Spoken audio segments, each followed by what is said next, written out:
Hi everybody. तो आज का हम लेक्चर शुरू करना चाहेंगे। हमने पिछले लेक्चर में देखा था कि हम पिछले दो लेक्चर से एक्टिवेशन फंक्शन की बात कर रहे हैं अच्छी तरीके से। हम उनको डिराइव करके देख रहे हैं, हम उनका ग्राफ समझने की कोशिश कर रहे हैं, और हम जो है साथ में समझना चाह रहे हैं कि ये एक्चुअली में क्यों यूज़ होते हैं, इनका फिजिकल सिग्निफिकेंस क्या है। आज के इस क्लास में हम लेटेस्ट मॉडल नेटवर्क्स में जो यूज़ होता है रैली, उसकी बात करेंगे। इसमें देखेंगे कि ये कैसे नॉन लीनियर है, क्योंकि मैंने आप लोगों को बताया था कि एक्टिवेशन फंक्शन का काम होता है क्या लाना, नॉन लीनियरिटी लाना। ठीक है, वरना हर चीज़ जो है एक लीनियर रिलेशनशिप जैसी हो जाएगी कि जिसमें मल्टीप्लाई और ऐड जो है करते रह रहे होंगे, जो हमें नेटवर्क में नहीं चाहिए। हम जो है थोड़ा सा नॉन लीनियरिटी को इंट्रोड्यूस करना चाहते हैं। I think activation function also help reduce overfitting part. तो चलो आओ देखते हैं। बेसिकली स्क्वैशिंग का काम करते हैं कि इनपुट जहाँ भी जा रहे हैं तो उनको स्क्वैश करके एक जगह पर ले आएँ, और नॉन लीनियरिटी से बेनिफिट्स तो होना ही चाहिए। एक जनरल इंट्यूशन भी इस चीज़ को कहती है, क्योंकि overfitting is the biggest problem in neural networks. जब ये चीज़ें हमें ठीक से समझ में आ रही हैं तो आज का टॉपिक शुरू करते हैं, रेल्यू। ठीक है, आज हम पढ़ेंगे कि रेल्यू क्या होता है, उसकी डेरिवेशन क्या है। सच कोई डेरिवेशन है नहीं रेल्यू की, समझने की चीज़ें हैं रेल्यू में। और हम आखिरी चीज़ जो है इन तीनों का कंपैरिजन करके हम जो है आज एक्टिवेशन फंक्शन को जो है थ्योरी जो है उसकी क्लोज कर देंगे।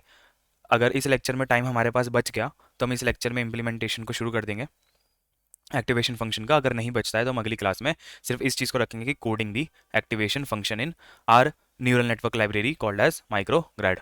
ठीक है, आओ शुरू करते हैं। तो मैंने कहा कि रेल्यू, मैं नोट्स जो है जो भी मैं लिखता हूँ आईपैड में मैं वो लगा देता हूँ, और मैं साथ में नोटबुक का लिंक होता है तो वो भी लगा देता हूँ। तो डिस्क्रिप्शन में आप चेक कर सकते हैं अगर किसी को नोट्स चाहिए जो मैं यहाँ पर समझाने की कोशिश कर रहा हूँ। तो हेडिंग डालो रेल्यू। तो पहले रेल्यू की फुल फॉर्म क्या होती है। रेल्यू की फुल फॉर्म होती है rectified linear unit. Rectified linear unit. तो मैं सबसे पहले क्या लिखता हूँ, हमेशा जब भी मैं रेल्यू समझाना चाहता हूँ तो मैं कोई भी एक्टिवेशन फंक्शन जब भी समझाता हूँ तो मैं पहले क्या लिखता हूँ, फॉर्मूला जो है लिखता हूँ। रिवाइज कराने के लिए, क्या सबको सिग्मॉइड का फॉर्मूला याद था? क्या सबको सिग्मॉइड का फॉर्मूला याद है? 1/1 plus e to the power minus x. Graph जो है दिमाग में बैठा होना चाहिए। तो क्या ग्राफ जो है ऐसा दिखता है? ठीक है, बिल्कुल सही। क्या मेरे पास tan h था? हाँ भाई, hyperbolic tan sine h upon cos h करते थे। और फिर जो है e to the power minus x minus e to the power minus x e to the power x plus e to the power minus x. इस चीज़ में कोई डाउट नहीं। तो अगर जब हमें ये दोनों चीज़ें समझ में आ गई हैं तो, और उसका ग्राफ कैसा होता था, एस कर्व होता था ऐसा वाला, कोई भी दिक्कत इसमें नहीं। अब अगली चीज़ जो मैं ये समझना चाहूँगा रेक्टिफाइड लीनियर यूनिट में का फॉर्मूला क्या है, मैक्स ऑफ 0, एक्स। अब ध्यान से देखना, मैंने कहा एक फंक्शन जो कि जिसको मैं रेल्यू बोल रहा हूँ वो है मेरा मैक्स ऑफ 0, एक्स।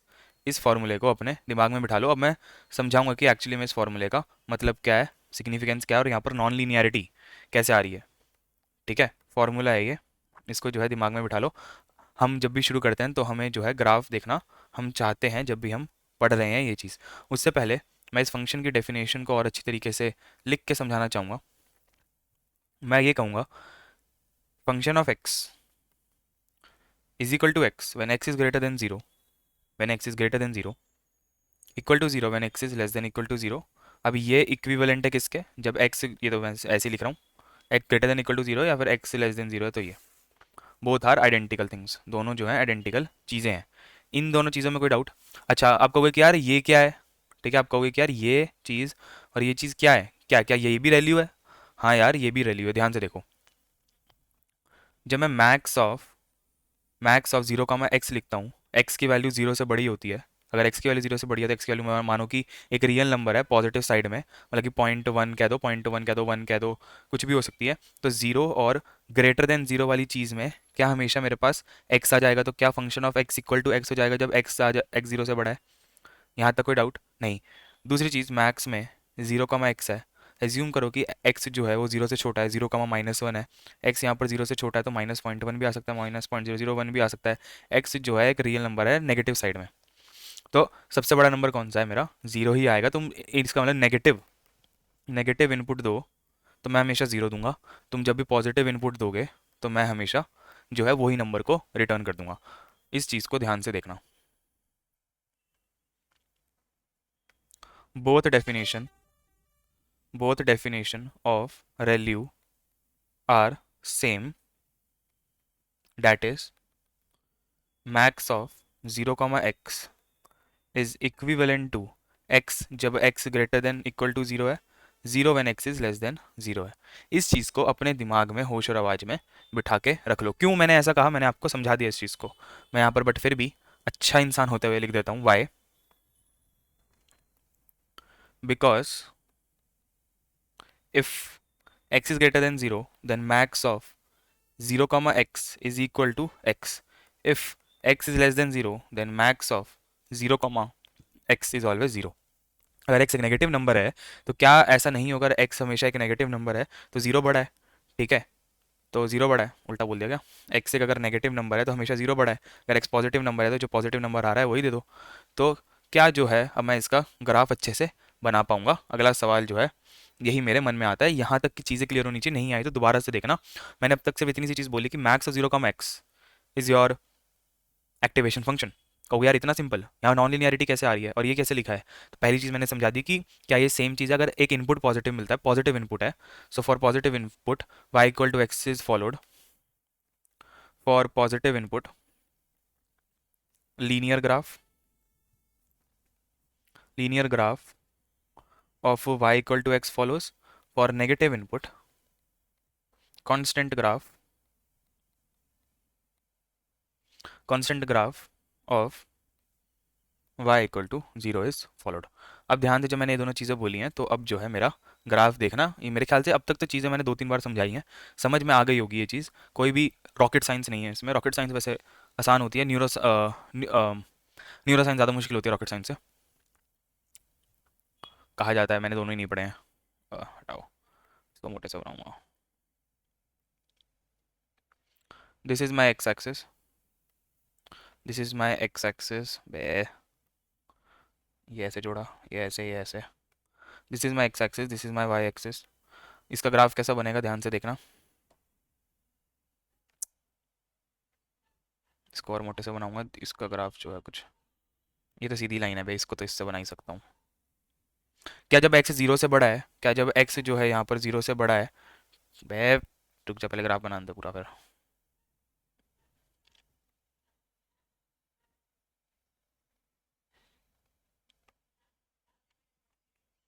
ठीक है, तो मैंने क्या कहा ध्यान से देखना, मैंने कहा बेटा अगर एक्स जीरो से, अगर एक्स जीरो से बड़ा है तो क्या वाई इक्वल टू एक्स की लाइन दिखाई दे रही है यहाँ पर? एक्स क्या जीरो से बड़ा है यहाँ पर? हाँ। क्या वाई इक्वल टू एक्स की लाइन दिखाई दे रही है? हाँ। जब एक्स जो है जीरो से छोटा है, एक्स जीरो से छोटा है तो वाई जीरो जाना चाहिए। इसमें थोड़ा सा लोगों को कन्फ्यूजन आता है कि वाई इक्वल टू जीरो ऐसे कैसे बन रहा है, बट बचपन में याद करो जब मैं कहता था y is equal to constant, मतलब वाई इक्वल टू टू होना चाहिए, तो क्या वाई टू यहाँ पर है तो इनपुट कुछ भी हो आउटपुट हमेशा टू आना चाहिए। तो इनपुट एक्स का कुछ भी है, माइनस इन्फिनिटी से प्लस इन्फिनिटी, आउटपुट हमेशा टू आएगा, तो ऐसा बनता है। तो वाई इक्वल टू जीरो कैसा बनेगा? ऐसा बनेगा पूरा। अगर ऐसा बनेगा पूरा जीरो पे, जीरो पे, और किसके लिए कहा है? एक्स लेस देन जीरो के लिए बता दो, तो एक्स लेस देन जीरो के लिए ऐसा ही बनेगा। कोई भी डाउट इस चीज़ में? क्या ये बहुत ही बेहतरीन चीज़ नहीं है? अब ध्यान से देखना, मेरा अगला सवाल आता है, मेरा अगला सवाल आता है, हैव वी इंट्रोड्यूस्ड, क्योंकि ये कन्फ्यूजन है। अबे इंट्रोड्यूस की स्पेलिंग क्या है? इंट्रो, मैंने आपको जब इंट्रोडक्शन बताया था, अबे यार इंट्रोड्यूस की स्पेलिंग क्या होता है? इंट्रो, हैव इंट्रोड्यूस्ड, यही होता है शायद, have introduced non linearity in this function. हाँ की ना, क्या हमने नॉन लीनियरिटी को इंट्रोड्यूस कर दिया इस फंक्शन में? पहली चीज़ ये बताना कि क्या इसमें नॉन लीनियरिटी है कि नहीं। जब पहली बार इस ग्राफ को मैंने देखा था तो मुझे लगा यार ये नॉन लीनियरिटी तो है नहीं, और जब मैंने एक्टिवेशन फंक्शन की डेफिनेशन पढ़ी थी तो उसने दो चीज़ें बोली थी, स्क्वैश करने के काम आता है, इनपुट को स्क्वैश करने के काम आता है, दूसरा जो है किस चीज़ के काम आता है ये मेरा, दूसरा ये काम आता है मेरा नॉन लीनियरिटी लाने के लिए। स्क्वैशिंग की बात तो बाद में करेंगे, स्क्वैशिंग की बात तो बाद में करेंगे कि भाई पहले तो हमने देखा था सिग्मा वगैरह में यार इनपुट कुछ भी दो, जीरो से वन के बीच में दे दूंगा, tan h में माइनस वन से वन के बीच में दे दूंगा, इनपुट कुछ भी हो, इनपुट कुछ भी हो माइनस वन से वन के बीच में दे दूंगा। बट यहाँ पर पहली चीज़ स्क्वैशिंग जैसी तो चीज़ नहीं हो रहा है, उसने कहा कि इनपुट जब जीरो से बड़ा है तो सेम ही आउटपुट दे दो, तो ये तो लीनियर रिलेशनशिप हो गया। तो अगर 10,000 भी आ रहा है तो 10,000 भी दे दूंगा, तो स्क्वाशिंग तो यहाँ पर नहीं हो रहा है, बट क्या थोड़ा सा स्क्वाशिंग हो रहा है यहाँ पर। जब इनपुट जीरो से छोटा है तो क्या मैं कह देता हूँ कि भाई जो है, अगर इनपुट जीरो से छोटा है तो आउटपुट में जीरो कर दो। तो नेगेटिव नंबर्स को मैं जीरो कर देता हूँ, मतलब मैं यहाँ पर न्यूरॉन्स को शट डाउन कर देता हूँ। ये सब बातें अभी थोड़ी सी आगे करेंगे, पहले बताओ क्या नॉन लीनियरिटी है। भाई ध्यान से देखना इस ग्राफ को। ये सीधी लाइन है, ये एक सीधी लाइन है, दो सीधी लाइन को जोड़ेंगे तो क्या कर्व लाइन बनेगी। ठीक है यार, दो सीधी लाइन को जोड़ूंगा तो कर्व लाइन बनेगा। तो हाँ भाई, इसलिए ये एक नॉन लीनियरिटी को इंट्रोड्यूस करता है। अगर ये एक ऐसा ग्राफ होता कि भाई जो है इनपुट में कुछ भी आए आउटपुट में भी वही जो है सेम टू सेम चीज आएगी, तब दिक्कत होता। तो ये क्या नॉन लीनियरिटी ला रहा है या, तो non linearity is there, non linearity is there as when, क्या, as when x is greater than 0, we maintain linearity,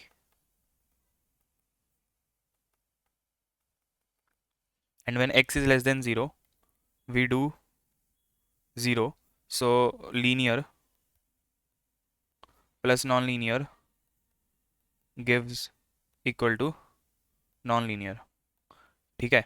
क्या ये यहाँ पर फ्लक्चुएशन स्मूथ नहीं है, मैं नहीं कह रहा कि स्मूथ है, बट क्या मैंने स्मूथ नॉन लीनियरिटी बोली थी, क्या मैंने कुछ ऐसा बोला था जब मैंने डेफिनेशन बोली थी? नहीं भाई, मैंने तो कहा था कि नॉन लीनियर होना चाहिए। तो नॉन लीनियर क्या होता है? लीनियर तो ये होता है, लीनियर तो ये होता है, लीनियर तो ये होता है, या फिर ये होता है, ये होता है, ये होता है, ये होता है। यहाँ पर क्या है कि जीरो से बड़ा है तो लीनियर हूँ, जीरो से छोटा हूँ तो यहाँ हूँ। अच्छा, अब इसको करने के दो तीन कारण थे। एक तो बड़े नेटवर्क में एफिशिएंसी लाता है, हम इतने सारे ऑपरेशंस परफॉर्म करना अफोर्ड नहीं कर पाएंगे।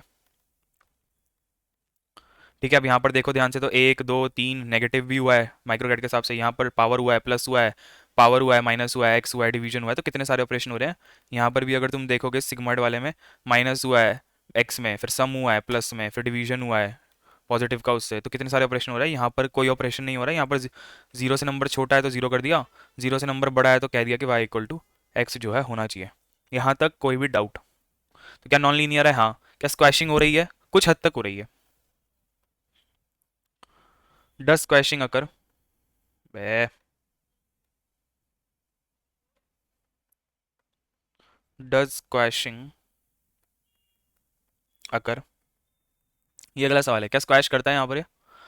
यहाँ पर मैं स्क्वैशिंग जैसी चीज़ को तो नहीं कहूँगा, मैं यहाँ पर एक चीज़ लिखूंगा जो बहुत ही एक बेहतरीन सी किसी ने लिखी थी। जब भी नेगेटिव सिग्नल आता है, सिग्नल, पीछे से सिग्नल आ रहा है, मेरा ये न्यूरॉन है, इसको दो पार्ट में भागा, ये एक्टिवेशन है, ये लीनियर यहाँ पर कुछ होता है डब्ल्यू एक्स प्लस बी, यहाँ पर एक्टिवेशन होता है सिग्मॉइड टैन एच, सिग्मॉइड कह दो, दूसरा क्या था, अबे मैं ही नाम भूल जाता हूँ, टैन एच ही याद रहता है। नाम भूल गया, एक सेकंड सॉरी। सिग्मॉइड कह दो, और फिर टैन एच कह दो, हाइपरबॉलिक ग्रेडियंट कह दो, हाइपरबॉलिक ग्रेडियंट बोलते हैं टैन एच, टैन एच कह दो, सिग्मॉइड कह दो, या फिर रेल्यू कह दो, जो मैं अभी पढ़ा रहा हूँ रेक्टिफाइड लीनियर यूनिट। ठीक है। तो ये जब दो भाग में डिवाइड हो रहा है, तो अगर पीछे से लीनियर लेयर से अगर नेगेटिव सिग्नल आ रहा है तो उसको ब्लॉक कर दो, जीरो कर दो, मतलब कि ब्लॉक कर दो कि ये न्यूरॉन किसी काम का नहीं रहा। ठीक है, इस न्यूरॉन का कंट्रीब्यूशन आगे जाके कुछ नहीं होएगा, क्योंकि हमेशा जीरो से मल्टीप्लाई करके, ध्यान से देखो, अगर ये मेरा न्यूरल नेटवर्क है, ठीक है, ये मेरा न्यूरल नेटवर्क है, ऐसे मतलब वही एमएलपी है, सारे तारों से जुड़ी होंगी। अगर इसका इन आउटपुट जो है, आउटपुट कैसे आता है, डब्ल्यू एक्स प्लस बी करा, फिर एक्टिवेशन फंक्शन लगाया तो जीरो आ गया। तो अब ये जितनों में भी जाएगा नीचे जाके, जितने भी न्यूरॉन में, तो उन सब के लिए डब्ल्यू एक्स प्लस बी करेगा अगली बार के लिए। तो जब ये एक्स जीरो है, ठीक है, एज्यूमिंग कि बायस जीरो है, हैप्पीनेस जो है नहीं है इसमें, तो हमेशा ये क्या कर देगा, सिग्नल पिछले न्यूरॉन के आने वाले को ब्लॉक कर देगा। अगर बायस है भी तो सिग्नल को वीक कर देगा, क्या नहीं करेगा, कर देगा। तो ध्यान से देखो, क्या नॉन लिनियरिटी इंट्रोड्यूस हो रही है, तो कुछ न्यूरॉन होंगे, बे चला गया बे, तो कुछ न्यूरॉन अगर नेगेटिव दे रहे हैं तो कुछ न्यूरॉन ऑफ हो जाएंगे, यहाँ पर ऑफ, यहाँ पर ऑफ, यहाँ पर ऑफ, यहाँ पर चल गया, ज्यूम करा, यहाँ पर चल गया। तो कुछ न्यूरॉन पास कर रहे हैं आपस में, और कुछ जो है ऐसे के ऐसे ही पड़े हैं, तो नेगेटिव सिग्नल को ब्लॉक कर देते हैं। तो यहाँ पर some sort of squashing occurs, some squash occurs, कि भाई नेगेटिव डालोगे तो कुछ भी मिले, पॉजिटिव सिग्नल डालोगे तो, पॉजिटिव सिग्नल डालोगे तो क्या होगा, पॉजिटिव सिग्नल डालोगे तो पास्ट एज इट इज। क्या ये गेट जैसा है? अगर किसी कोई इलेक्ट्रॉनिक्स है तो सोचो कि क्या ये गेट ही है एक तरीके का, कि तुम आना चाहते हो तो तुम्हें जीरो से बड़ा होना पड़ेगा, अगर हाँ तो तुम्हें एंट्री अलाउड है, नहीं है तो तुम्हें एंट्री को ब्लॉक कर दिया। शायद कुछ इलेक्ट्रिकल सिग्नल्स में भी बहुत सी जगह ऐसा होता है। अब पता नहीं, मैं इतना पढ़ा लिखा नहीं हूँ इलेक्ट्रॉनिक्स में। क्योंकि मैं तो वैसे भी छोड़ो। अ, ये चीज़ें समझ में आ गई। तो क्या रैल्यू में अब तक कुछ भी कन्फ्यूजन आया तो ये बात को दिमाग में बढ़िया से बिठा लेना। So it is defined intentionally. ठीक है। अब यहाँ पर प्रॉब्लम्स रैल्यू ऐसी क्या फिक्स करता है। अब देखो एक्टिवेशन मतलब न्यूरल नेटवर्क का एक थोड़ा सा ना वो है, रोना है। ठीक है, थोड़ा सा रोना है।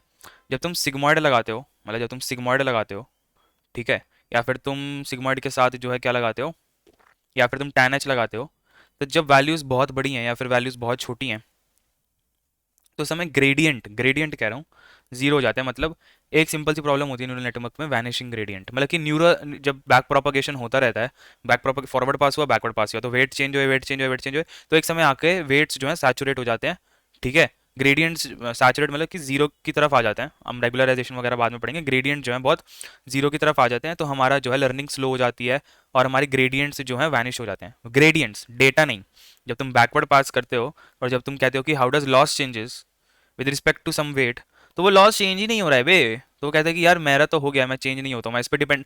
तो वेट और लॉस में रिलेशनशिप ही होना खत्म हो जाता है। ये हमारी how does L changes with respect to W, जब वो होना ही खत्म हो गया तो न्यूरल नेटवर्क ही खत्म हो गया। और ठीक से सीखा नहीं नेटवर्क, इसका मतलब तो कुछ ना कुछ तो दिक्कत हो रहा है। तो इसलिए जो है हमें ये लीनियर बिहेवियर लाना शुरू करे। Cheap computation. ठीक है, चीप कंप्यूटेशन, कंप्यूटेशन बहुत चीप हो जाती है। दूसरा ये है कि नेगेटिव वैल्यूज हैंडल हो जाती हैं क्योंकि उनको जीरो कर दिया। पॉजिटिव वैल्यूज के लिए एज इट इज पास कर दिया, तो कितनी सारी चीजें सॉल्व हो रही हैं। चीप कंप्यूटेशन हो रहा है। ठीक है, नेगेटिव वाले जीरो हो जा रहे हैं। डब्ल्यू एक्स प्लस बी करके अगर कभी नेगेटिव आता है तो वो जीरो हो जाता है, और आ सकता है क्योंकि वेट पॉजिटिव नेगेटिव दोनों हो सकते हैं। और साथ में लीनियर बिहेवियर जो है पॉजिटिव के लिए मिलता है, तो हम वैल्यूज को ज़्यादा छोटा भी नहीं कर रहे, ज़्यादा स्क्वैश भी नहीं कर रहे। ठीक है। तो जो है ग्रेडियंट इतना ज़्यादा जीरो के पास भी नहीं आता। क्या यहाँ तक चीज़ें समझ में आ गई? आ गई। तो यहाँ पर हमने अपना एक्टिवेशन फंक्शन के टॉपिक को ख़त्म कर दिया है। कोई भी डाउट इसमें? तो ReLU is not much about definition. ReLU is not much about derivation, but about, but more about किस चीज़ का? more about observation and derive and observation, क्या ऑब्जर्वेशन करा, and resolving observation and definition. तो उससे हमने एक नई डेफिनेशन को इजाद करा, क्योंकि जैसे जैसे नेटवर्क बड़े होते जाते हैं, जैसे जैसे नेटवर्क बड़े होते जाते हैं वैसे वैसे क्या दिक्कत आनी शुरू होती है, कंप्यूटेशन की दिक्कत आनी शुरू होती है। अह, एक सेकेंड। वैसे वैसे कंप्यूटेशन की दिक्कत आनी शुरू होती जाती है। अच्छा। अब हमें क्या करना है? अब जो हम साथ के साथ ये पढ़ना चाहेंगे, हम जब साथ के साथ ये पढ़ना चाहेंगे कि एक डिफरेंस का टेबल बनाएंगे कि जैसे रैल्यू आज लेटेस्ट यूज़ होता है। टैन एच जो है आर एन एन्स में हम पहले यूज़ करते थे बहुत। फिर सिग्मॉइड जो है सबसे पुराने नेटवर्क्स में सिग्मॉइड यूज़ होता था। तो बढ़िया से एक जो है यहाँ पर लाइंस लगा लेनी चाहिए हमें। एक दो तीन चार पाँच छः, छः, एक दो तीन चार पाँच, पाँच लाइनें लगाओ, छः कॉलम है। ठीक है। तो मैं यहाँ पर आज थोड़ा छोटा लिखूंगा, तो जब तुम पीडीएफ पढ़ो तो जूम कर लेना। ठीक है। तो इस पे आ जाओ, 2 मिनट देना। तो कितने बक्से होते हैं इसमें, बक्से गिन लेते हैं। एक दो तीन चार पाँच छः सात आठ नौ 10 11 12 13 14 15 16 17 18 19 20 21 22 23 24 25 26 27 28। तो 28 होते हैं। ठीक है। 28 होते हैं, 6 कॉलम चाहिए। तो कितना हो गया? 5 के आसपास हो गया ना, 4 से 5 बॉक्सेस के आसपास हमें चाहिए। 5 6 30 होता है। अबे चल। तो आओ भाई, 4 से 5 बॉक्सेस की एक लाइन बना देता हूँ बढ़िया से। अबे यार इतना क्या सोच रहा हूँ मैं, लाइन लून बना के निपटा हूँ। बहुत ही बढ़िया। इतनी मोटी भी नहीं चाहिए। एक, दूसरे में फॉर्म, पहले में फंक्शन का नाम, दूसरे में फॉर्मूला लिख देंगे। तीसरे में जो है की करेक्टरिस्टिक्स क्या होते हैं। ठीक है। जो मेन करेक्टरिस्टिक्स हैं वो क्या होते हैं वो लिख देंगे। फिर बेनिफिट क्या है इसके वो लिख देंगे। फिर डिसएडवांटेजेस क्या हैं वो लिख देंगे। और फिर आखिरी में जो है यूज़ केसेस कहाँ आते हैं नॉर्मली, उसको जो है लिख देंगे।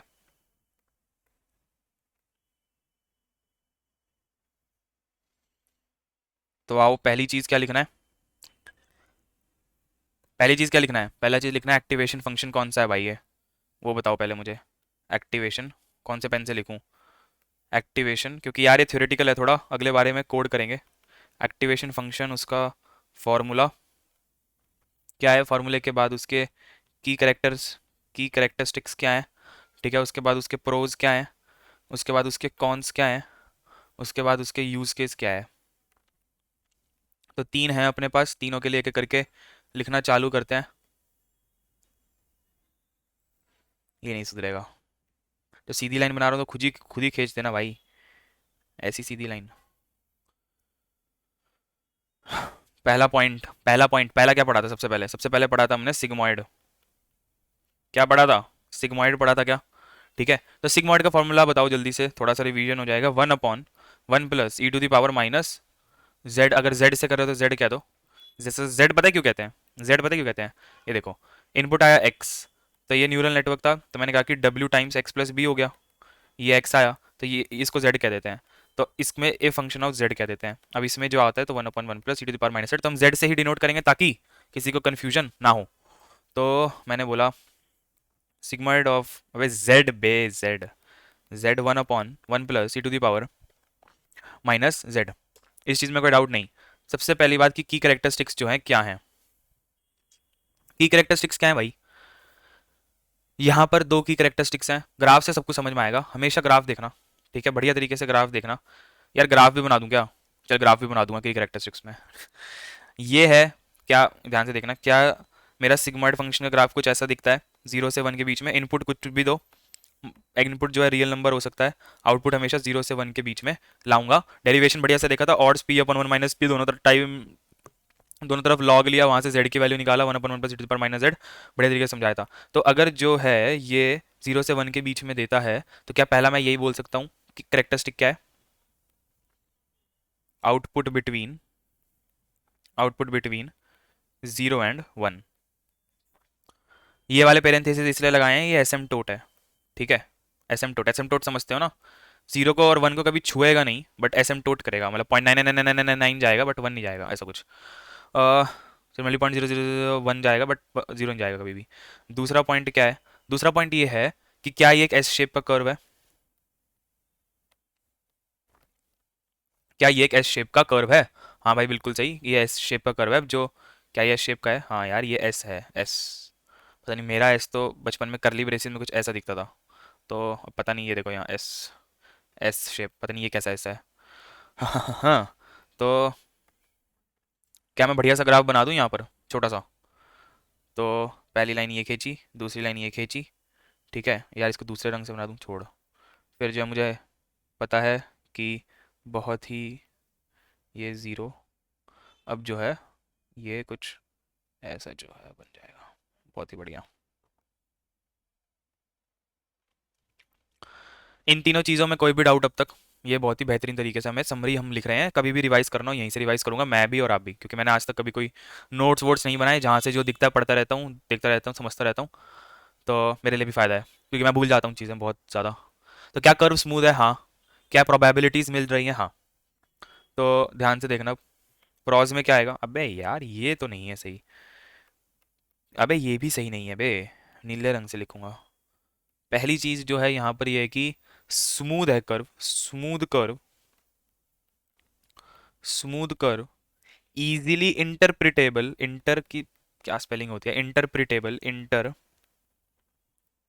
यार मेरी इंग्लिश, मैं फेल हो गया था 9th क्लास में इंग्लिश में, फेल मतलब 33 नंबर आए होंगे। आह, दूसरा, बट मैंने 10th में टॉप मारा था इंग्लिश में। स्मूथ कर्व है, इजीली इंटरप्रिटेबल है। दूसरा क्या है कि can, outputs are represented as probabilities, outputs are represented, outputs are represented as probabilities, lities। कोई डाउट? बहुत ही सिंपल सी चीज़ है यार, स्मूथ कर्व है, कर्व दिख ही रहा है यार, इससे स्मूथ कर्व क्या होगा मेरा? बिल्कुल सीधा कर्व है, कोई ब्रेक पॉइंट नहीं है। जब वैल्यू बनाया तब तो ब्रेक पॉइंट दिख गया था ना, तो ये तो स्मूथ नहीं है भाई, मजाक कर रहा हूँ। स्मूथनेस का मतलब होता है कंटिन्यूएशन। अब पता नहीं मैं सच बोल रहा हूँ, मेरी इंग्लिश इतनी अच्छी नहीं है। Outputs are represented as probabilities, क्या 0 से 1 के बीच में आ रहा है इनपुट जो है, कुछ भी हो, प्लस इन्फिनिटी माइनस इन्फिनिटी, तो 0 से 1 के बीच में जो है हमारा आउटपुट आता है। कॉन्स की बात करते हैं भाई, क्या ये सबसे पुराना मेथड है? हाँ। तो इसमें क्या दिक्कत आएगी जो मैंने अभी बताई थी, तो यहाँ पर क्या होता है कि जो ग्रेडियंट्स हैं, वैनिशिंग ग्रेडियंट्स की प्रॉब्लम आ जाती है, ठीक है। स्लो लर्निंग हो जाती है, स्लो लर्निंग जो है हो जाती है। अब ध्यान से देखना, ये मेरा ग्राफ है, ये ऐसे है। जब मेरा इनपुट जो है इधर जा रहा है और ये वाला इनपुट जो इधर जा रहा है, तुमने इसका मतलब इनपुट में तुम्हारे पास एक एक्सट्रीम नंबर आया, उस एक्सट्रीम नंबर को तुमने क्लोज टू क्या कर दिया, 1 प्रोबेबिलिटी कर दिया, ठीक है। या फिर अगर बहुत नेगेटिव आया तो तुमने उसको 0 प्रोबेबिलिटी कर दिया, तो एक तरीके से वो कॉन्स्टेंट्स हो गए। तो कॉन्स्टेंट्स हो गए, तो कांस्टेंट जब हो गए, तो जब मैं लॉस निकालने जाऊंगा इस फंक्शन के रिस्पेक्ट में वेट का, ठीक है, तो जो लॉस आएगा वो करीब करीब 0 के आसपास आना जो है वो शुरू हो जाता है। अब हम ये प्रॉब्लम्स कैसे आएंगे, जब न्यूरल नेटवर्क देखेंगे तब हम ज़्यादा अच्छी तरीके से समझ पाएंगे। अभी तुम ये मान लो कि तुमसे कोई कहता है कि सिग्मॉइड में वैनिशिंग ग्रेडियंट की प्रॉब्लम आती है, स्लो लर्निंग हो जाती है एक्सट्रीम एंड्स पे, क्योंकि जो हम सैचुरेट कर देते हैं बड़ी वैल्यूज़ को। अगर कोई इनपुट बहुत बड़ा आता है लीनियर यूनिट से, तो उसको हम एक्टिवेट करके 1 कर देते हैं। तो अगर 1 कर देते हैं तो वो मेरा लॉस में जो है फाइंड नहीं होता, तो जिसकी वजह से जब हम बैक प्रोपागेट करते हैं, तो जब हम लॉस निकालते हैं with respect to some weight उस पर्टिकुलर वैल्यू के लिए, क्योंकि वो एक्सट्रीम वैल्यू है, तो एक्सट्रीम वैल्यू के लिए हम अपने वेट्स को, ग्रेडियंट जो है वो हमारा वैनिश हो चुका है, ठीक है, कांस्टेंट की तरफ, जीरो की तरफ जाना शुरू होता है, क्योंकि कांस्टेंट का चेंज जीरो होता है, जिसकी वजह से स्लो लर्निंग होती है। अभी इसको डिटेल में पढ़ेंगे, ठीक है, जब न्यूरल नेटवर्क आएगा देखेंगे, तब तब देखेंगे, ठीक है, जब ये प्रॉब्लम आएगी तब देखेंगे इस चीज़ को। अभी बस इतना याद रखो, जो मैंने बातें बोली छोड़ दो, सिग्मॉइड फंक्शन में क्या होता है, वैनिशिंग ग्रेडियंट की प्रॉब्लम होता है। दूसरा जो इंपॉर्टेंट चीज़ थी वो ये है कि ये नॉट जीरो सेंटर्ड। इस चीज़ का मतलब ध्यान से समझना, क्या कहना चाह रहा हूँ मैं। ग्राफ अगर ध्यान से देखोगे, ग्राफ अगर ध्यान से देखोगे 0 से 1 के बीच में है, क्या ये ग्राफ जीरो सेंटर्ड है? नहीं। क्यों नहीं है? जब मैं ज़्यादातर इनपुट्स जो हैं वो मेरे, अगर आमतौर पे मैं मानूँ तो कुछ यहीं के रेंज के रहने चाहिए, क्योंकि वेट भी जो है मेरा कुछ प्रोबेबिलिटीज़ में रहता है, इनपुट भी कुछ ऐसा सही रहता है टोकन्स में, प्लस बी भी कुछ ऐसा रहेगा, तो ज़्यादातर वेट्स जो हैं यहाँ पर रहेंगे। तो जब ज़्यादातर वेट्स यहाँ पर रहेंगे, तो जब एक्टिवेशन फंक्शन में सिग्मॉइड को अप्लाई करेंगे, तो ज़्यादातर वैल्यू 0.5 के आसपास आएंगी, जो कि 0 और 1 का मीन होता है, ठीक है। तो वैल्यू जबकि मैं चाहूंगा कि मेरी जीरो सेंट्रिक रहे, तो ये जीरो सेंट्रिक जो है नहीं रहती है हमारी वैल्यूज। तो बस इतना याद रखना, नॉट जीरो सेंटर्ड। ऐसे तो वैल्यू भी जीरो सेंटर्ड नहीं होता है, ठीक है।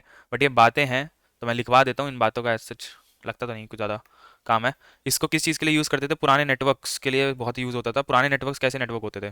सोचो यार, उस समय हम सबसे ज़्यादा प्रॉब्लम करते थे सेंटीमेंट वाले की। क्लासिफिकेशन कर लेता हूँ, तो क्लासिफिकेशन प्रॉब्लम,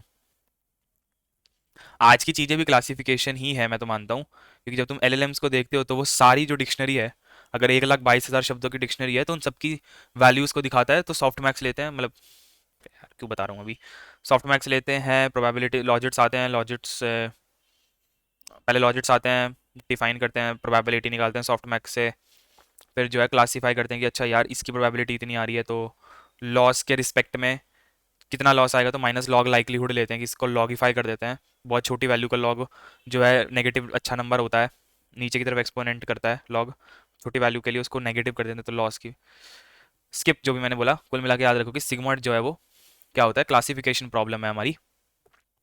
और बस इतना याद रखो कि ओल्डर मॉडल्स में यूज़ होता था, पहले के मॉडल्स में। इस चीज़ में कोई डाउट अब तक? पहली चीज़ों में मुझे नहीं लगता इन चीज़ों में कोई भी डाउट होगा, मेरे ख्याल से अच्छे से समझ में आ गई होंगी ये वाली चीज़। क्या मैं बढ़िया सी एक पीली रंग की लाइन खींच दूँ? सिग्मॉइड फंक्शन होता है, उसका 1/1 plus e to the power minus z होता है। आउटपुट 0 से 1 के बीच में आता है, आउटपुट 0 से 1 के बीच में आता है। क्या ये एक एस कर्व है? हाँ भाई ये एक एस है। क्या ये स्मूथ कर्व है? हाँ भाई स्मूथ है। क्या आउटपुट सारी रिप्रेजेंटेड है प्रोबेबिलिटी? हाँ 0 से 1 के बीच में आ रहे हैं। और साथ में वैनिशिंग ग्रेडियंट्स की प्रॉब्लम आती है, स्लो लर्निंग होती है, बताया। जीरो सेंट्रिक नहीं है, ये भी बताया। ग्राफ का जो ये यहाँ पर कट पॉइंट है वाई एक्सिस पर, वो 0.5 है। क्लासिफिकेशन प्रॉब्लम के लिए यूज़ करते थे, ओल्डर मॉडल्स के लिए यूज़ करते थे। अब आते हैं हम tan h पर।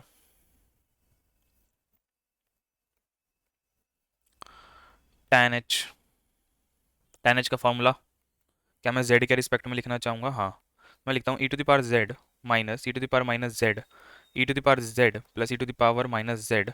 किसी को अगर याद नहीं है तो मैं याद करा दूं कि कॉस एच की हमने डेफिनेशन देखी थी कि ये एवरेज होता है, किसका एवरेज होता है, ये मेरे e to the power z e to the power minus z का एवरेज होता है। तो यहाँ पर हम एक नया हाइपरबोला जो है बनाते हैं, जिसको हमने ऐसे डिफाइन करा था साइन एच को हमने, फिर जो है ये कॉस एच था तो साइन एच को ऐसे डिफाइन करा था, क्योंकि e to the power z और e to the power minus z plus z का डिफरेंस लेंगे तो ये होगा सिमेट्रिकल। यहाँ पर जो वैल्यू होगी वो यहाँ होगी, जो यहाँ होगी यहाँ होगी। बढ़िया सा एक कर्व सिमेट्रिकल ग्राफ हमें देखने को मिलेंगे। तो जब cos square H minus sine square H करा एक पर्टिकुलर पॉइंट पे तो हमें हमेशा वन मिल रहा था, सिमिलर टू सर्कल। तो हाइपरबोला में भी अब ये चीज़ मिल रही थी, तो मैंने थोड़ा सा रिवीजन करवा दिया। ठीक है, नहीं कराना चाहिए था क्या? तो क्या यहाँ पर भी मैं पहली लाइन लिखूंगा आउटपुट। मैं थोड़ा सा खुश हूँ आज क्योंकि मैंने यहाँ तक पहुँच गया। उम्मीद नहीं थी कि मैं समझा पाऊंगा इतनी अच्छी तरीके से, मतलब मुझे ऐसा लगता है मैंने अच्छे से समझाया, बट पता नहीं। तो -1 से 1 के बीच में रखेंगे। क्या ये जीरो सेंट्रिक ग्राफ है? क्या ग्राफ ऐसा है? -1 टू +1, ये मेरा x है, ये मेरा y है। इनपुट कुछ भी हो, आउटपुट हमेशा -1 से 1 के बीच में रहेगा। जब जीरो दिया, जीरो के आसपास सारी वैल्यू जीरो के बराबर है, तो ये जीरो सेंट्रिक है। Zero centric graph. क्या इसको मैंने नॉन जीरो लिखा था? Not zero centric, zero centric. तीसरी चीज जो आती है वो आती है मेरा, या फिर यार इसको यहाँ मत लिखो यार, ये तो एस शेप कर्व भी लिख देता हूँ इसको भी मैं। रुको यार, ये प्रॉज में आना चाहिए था। क्या यहाँ पर भी एस शेप कर्व सबको दिखाई दे रही है? हाँ, एक सेकेंड भाई तक क्या।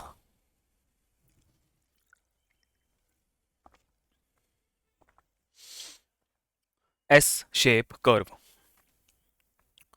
अब कर्व को बना भी देते हैं भाई।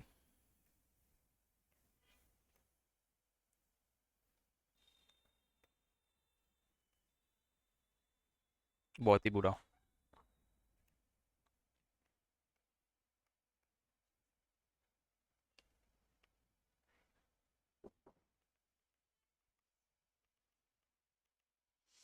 कोई डाउट? बहुत ही बढ़िया। इस चीज़ में कोई डाउट? मेरे ख्याल से तो बहुत आसान सी चीज़ है। अब इसके प्रोज में आ जाते हैं। क्या ये भी एक स्मूथ कर्व है? बताओ, क्या ये एक स्मूथ कर्व है? हाँ भाई, स्मूथ कर्व हूँ। Smooth curve. अबे जूम करके लिख बे, ऐसे तो लंका लग जाएगी। इसको कॉपी कर सकता हूँ?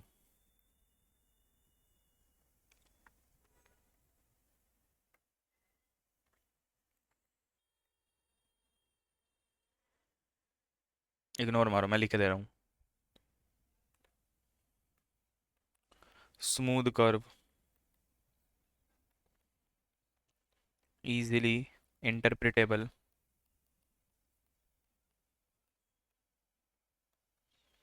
अगली चीज क्या है? इसने क्या बोला? इसने बोला है कि outputs are represented as probabilities. क्या प्रोबेबिलिटीज जैसा कर रहे हैं? नहीं, नहीं कर रहे हैं। क्या चीज? क्या प्रोबेबिलिटीज है? नहीं भाई, प्रोबेबिलिटीज नहीं है। यहाँ पर तो ये वाला पॉइंट नहीं लिख सकते। क्या सेंटर में है? क्या हमने अभी बोला? Graph function is zero centric.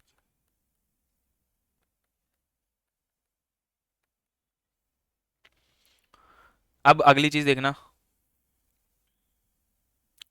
अब मुझे ये चीज़ पता नहीं मुझे लिखवानी चाहिए नहीं लिखवानी चाहिए, तो मैं नहीं लिखवा रहा हूँ। एक चीज़ है कि ये नेगेटिव वैल्यू को अच्छे से हैंडल करता है। मतलब कि जब इनपुट नेगेटिव था पिछले केस में तो ग्राफ ऐसा बन रहा था, तो जब नेगेटिव था तो मैं बहुत छोटा 0.000 दे देता था। यहाँ पर जो पॉजिटिव में वैल्यू होगी, ठीक है, वही वैल्यू नेगेटिव में भी यहाँ पर होनी चाहिए। तो यहाँ पर जो है बहुत ज़्यादा जीरो के करीब नहीं आ रहे एक्सट्रीम वैल्यूज़ में, -1 के करीब जा रहे हैं, जो कि आइडेंटिकल वैल्यूज़ हैं। तो इंटरप्रिटेबल आइडेंटिकल वैल्यूज़ होती हैं, बट मैं पॉइंट लिख नहीं रहा हूँ, ज़रूरत नहीं है सच। Observation prone to vanishing gradients. क्या यहाँ पर भी वैनिशिंग ग्रेडियंट्स होता है? हाँ। कॉमन यूज केस क्या है इसका? कॉमन यूज केस ये है कि आरएनएन, आरएनएन क्या होता है? आरएनएन होते हैं हमारे रेकरेंट न्यूरल नेटवर्क। आरएनएन में हम एक इंटरनल स्टेट को मेंटेन करके रखते हैं स्मॉल एच नाम की। ठीक है, उसका कोड हम जब करेंगे मैं बताऊंगा। मेरे ख्याल से तो उसको हम डायरेक्टली नॉर्मल पाइथन में कोड कर सकते हैं, कोई बड़ी बात नहीं है। बट उसको समझना बहुत जरूरी है, उसके लिए ऐसे लाइब्रेरी की जरूरत नहीं है, बेसिक लेवल पर एटलीस्ट। तो जो आरएनएन है हिडन स्टेट मेंटेन करता है हर बारी जो है, मतलब थोड़ा सा बताता हूँ आरएनएन क्या होता है। ये मान लो एक न्यूरॉन की हिडन स्टेट अपने अंदर रिपीट होती है अगले को डिटेक्ट करने के लिए, कुछ तो ऐसा होता है। ठीक है, मतलब यहाँ पर एक हिडन स्टेट एच नाम के मेंटेन करते हैं, उसको हम मल्टीप्लाई करते जाते हैं जो भी हमें पीछे से अब तक मिला है। तो मतलब हम एक नई मैट्रिक्स मेंटेन करके रखते हैं, सेट ऑफ वेट्स कह दो, पैरामीटर्स कह दो, मेंटेन करके रखते हैं, जहाँ पर मैं ये कहता हूँ कि पिछली जो हिडन स्टेट है उसको क्या कर दो, कैरी फॉरवर्ड कर दो। तो ये हिडन स्टेट कहाँ से बनती है, पिछले वाले के जो लेयर्स के आउटपुट आते हैं उनको मल्टीप्लाई कर करके, आउटपुट्स को मल्टीप्लाई कर करके अपने पास रखते हैं। कुछ कुछ ऐसा होता है आरएनएन में। तो RNN was a very hot topic to 2015 to 2017-18। ठीक है, तो अब तो इतना यूज़ नहीं होता आरएनएन, यूज्ड तो इतना नहीं होता, बट ऑब्वियसली आरएनएन तो करेंगे ही। Hidden layers in RNN, hidden layers in RNN, it is used.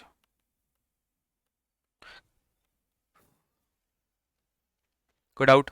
मेरे ख्याल से तो नहीं होना चाहिए, क्योंकि बहुत सरल सी चीज़ है। अब आखिरी जो कवर करते हैं वो हम रेल्यू को कवर करना चाहेंगे।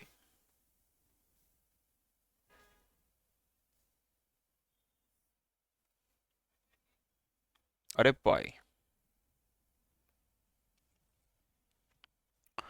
आखिरी हेडिंग लगा लो रेल्यू की फटाफट।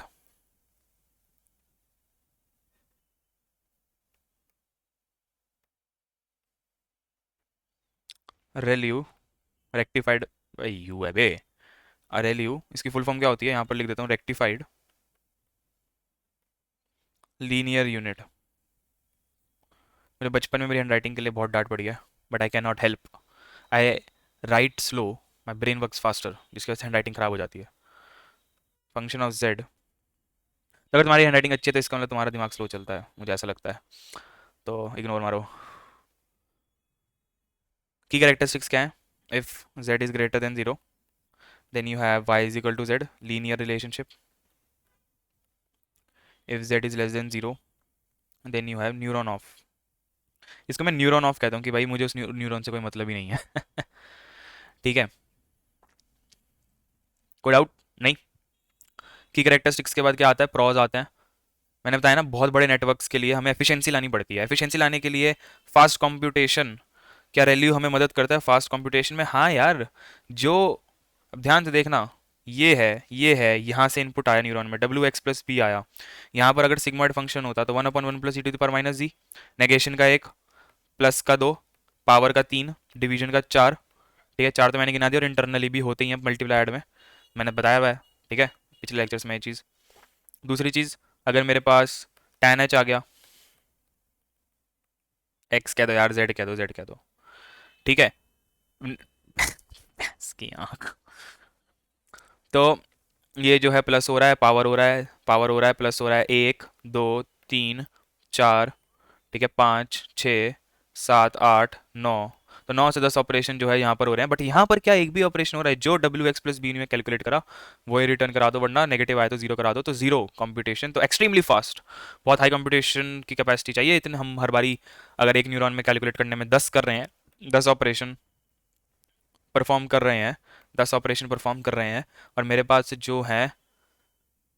जो है 200 बिलियन न्यूरॉन हैं, तो एक फॉरवर्ड पास में मैंने कितने मल्टीप्लाई और एडिशन के ऑपरेशंस बचाए? मैंने बचाए टोटल 2000 बिलियन, मतलब 2 ट्रिलियन ऑपरेशंस को मैंने सेव कर दिया होने से। Highly efficient, very fast computation. ठीक है, fast computation, no vanishing gradients, यहाँ पर आके जो इनपुट मिला वही दे दिया, तो वैनिशिंग ग्रेडियंट्स की प्रॉब्लम जो है सॉल्व हो गई। अभी बस लिख देता हूँ, जब आएगी तब देखेंगे, नो वैनिशिंग ग्रेडियंट।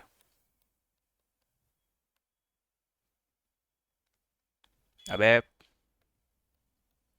ठीक है, फॉर पॉजिटिव वैल्यू ऑब्वियसली यार, अगर कोई नेगेटिव वैल्यू दे रहा है तो वैल्यू जीरो हो गया, तो loss with respect to chain neuron he of हो गया, तो उसके ग्रेडियंट्स हमें मतलब ही नहीं है कि वो कैसे बढ़ाने और घटाने पर होगा, क्यों? क्योंकि अगर वो जीरो है तो उस पर्टिकुलर पॉइंट पर उसका ग्रेडियंट भी जीरो, तो न्यूरॉन ऑफ हो गया। डाइंग वैल्यू प्रॉब्लम, तो कौन से क्या है, dying neuron.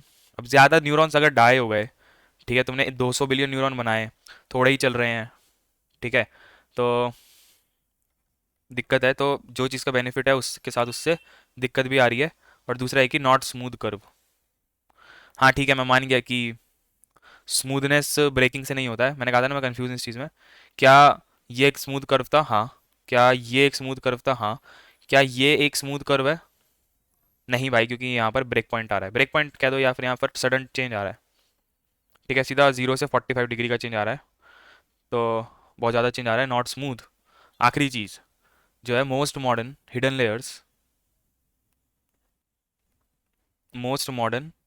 Networks hidden layers have this activation function like transformer. Transformer का नाम सबने सुना ही होगा। ट्रांसफॉर्मर आर्किटेक्चर होता है लाल लैंग्वेज मॉडल्स, जो आज की तारीख में तुम देखते हो। बढ़िया तरीके से हमने सारे पॉइंट्स को कवर जो है कर लिया है, और मुझे उम्मीद थी कि आज टाइम नहीं बचेगा, क्योंकि कोड जब करेंगे तो उसमें भी आधा घंटा पौना घंटे से लग जाएगा। और जैसे ही क्लास जो है थोड़ी सी बड़ी होती है तो लोगों का दिमाग खराब होना शुरू हो जाता है। तो मैं जो है ये जो है यहाँ पर, और एंड भी सही समय पे कर रहे हैं, ऐसी बात नहीं है कि हमने कोई टॉपिक छोड़ा है यहाँ बीच बाजार में। टॉपिक कभी नहीं छूटेगा। ये बन गया हमारा बढ़िया सा टेबल। किसी को कोई भी डाउट हो, समझना हो, बता दो। ठीक है। एक्टिवेशन फंक्शन का थ्योरी हमने कंप्लीट कर लिया है यहाँ पर। एक्टिवेशन फंक्शन तीनों तरीके के होते हैं, और भी तरीके के होते हैं activation function. Leaky ReLU, ELU, softmax को मैं एक्टिवेशन फंक्शन में काउंट नहीं करता हूँ। सीलू, ठीक है, एक्सपेरिमेंटेशन के लिए, बट मोस्टली ये तीन यूज़ होते हैं। इन तीनों का ही इस्तेमाल हम करेंगे। कभी हम आगे जाके जेल्यू भी होता है बोट में, आगे जाके हम अगर कुछ किसी और का इस्तेमाल करेंगे तो मैं डेफिनेटली पूरा बताऊंगा, बट अभी इतना मोर देन सफिशिएंट है। इन तीनों फंक्शन को हम अपनी क्लास वैल्यू ऑब्जेक्ट में इम्प्लीमेंट करना चाहेंगे, मतलब न्यूरल नेटवर्क के हार्ट के इंजन में, मतलब इंजन में न्यूरल नेटवर्क के इम्प्लीमेंट करना चाहेंगे हम लोग। उसके बाद जब हमने क्लास वैल्यू को इम्प्लीमेंट कर लिया, हम कहाँ पढ़ते, हमें बैकवर्ड पास को इम्प्लीमेंट करना था। बट उससे पहले हमने जैसे उस न्यूरॉन का एग्जाम्पल देखा था, किसी को अगर याद हो, ठीक है, ये देखा था WX+B होता है, फिर इसमें कुछ मल्टीप्लाई कर देते हैं Y, तो कुछ आउटपुट निकलता है, फिर बैकवर्ड पास मैनुअली करा था। हम एक न्यूरॉन जिसमें मल्टीपल इनपुट आते हैं, और जिसके मल्टीपल इनपुट आते हैं, मल्टीपल वेट्स होंगे, जितने इनपुट होंगे उतने ही वेट होंगे, और फिर जो है एक्टिवेशन भी लगाते हैं। तो इसका फॉरवर्ड पास मैनुअली और इसका बैकवर्ड पास मैनुअली कर लेंगे। उसके बाद मैं बैकवर्ड पास का कोड करूँगा। ठीक है। बैकवर्ड पास का कोड एक लेक्चर में आराम से हो जाएगा। और तो एक लेक्चर हो गया हमारे किस चीज़ का, कोडिंग का, एक्टिवेशन फंक्शन का। अगला अगला लेक्चर थोड़ा छोटा रहेगा एक्टिवेशन फंक्शन के लिए। फिर अगले लेक्चर में हम जो है फॉरवर्ड पास करेंगे। उससे अगले में हम बैकवर्ड पास करेंगे, जो मैं एग्जाम्पल मैं बता रहा हूँ, क्योंकि फॉरवर्ड पास करते हुए बहुत टाइम लग जाएगा, बट मैं थोड़ा फास्ट करूँगा, फास्ट एंड फास्ट करूँगा, क्योंकि बहुत सारे ऑपरेशन होते हैं, बहुत सारे। उसके बाद जो है DSA पे एक, पहले बैकवर्ड पास समझने से पहले टोपोलॉजिकल सॉर्ट, अगर किसी ने पढ़ा है तो बहुत ही अच्छा है, ग्राफ के अंदर हमें समझना पड़ेगा। उस चीज़ को जब हम अच्छे से समझ जाएंगे तो हम इम्प्लीमेंट करेंगे बैकवर्ड पास को, तो हमारी 4 से 5 लेक्चर में इंजन खत्म हो जाएगा।